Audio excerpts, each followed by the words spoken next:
তো হ্যালো বন্ধুরা, আজকে আবার চলে এলাম বাটার চিকেন নিয়ে। আগের দিন বানিয়েছিলাম বাটার পনির। আমার ছেলে আগের দিন বাটার পনির খেয়েছে, আজকে ওর ইচ্ছে হয়েছে বাটার চিকেন খাবে। তো চলো বানাই।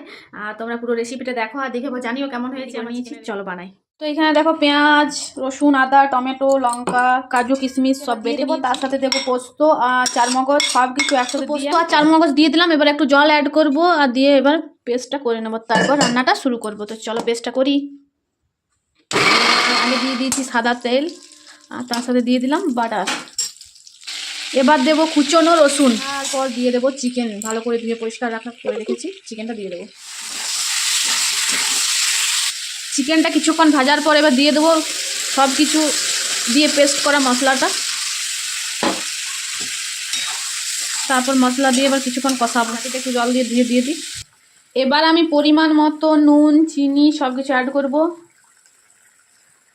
লবণ দেওয়া হয়ে গেল, এবার দিয়ে দেবো একটু সামান্য পরিমাণ চিনি।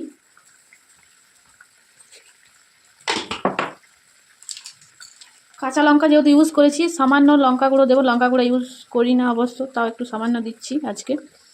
আর একটু দেবো সামান্য ভাজা ধনে জিরে গুঁড়ো।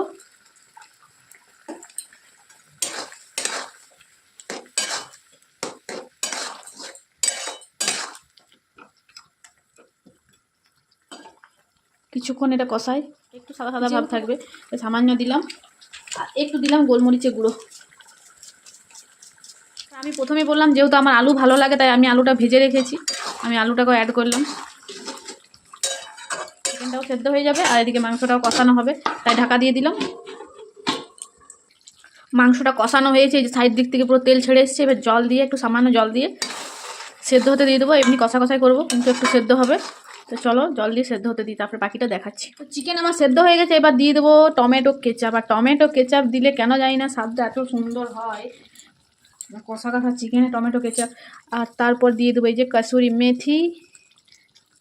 আরও কিছুক্ষণ নাড়াচাড়া করব, একটু সামান্য ফুটে যাবে, এরকম কষা কষাই রাখবো। টমেটো কেচাপ দিলে টেস্টটাই আলাদা হয়ে যায়, কেমন হয়েছে তোমরা জানিও। আর সামান্য দিয়ে দেবো বাটার নামানোর আগে। ব্যাস আমার রান্না কমপ্লিট। আর কেমন হয়েছে জানিও। আচ্ছা একটু ঢাকা দিয়ে দিই।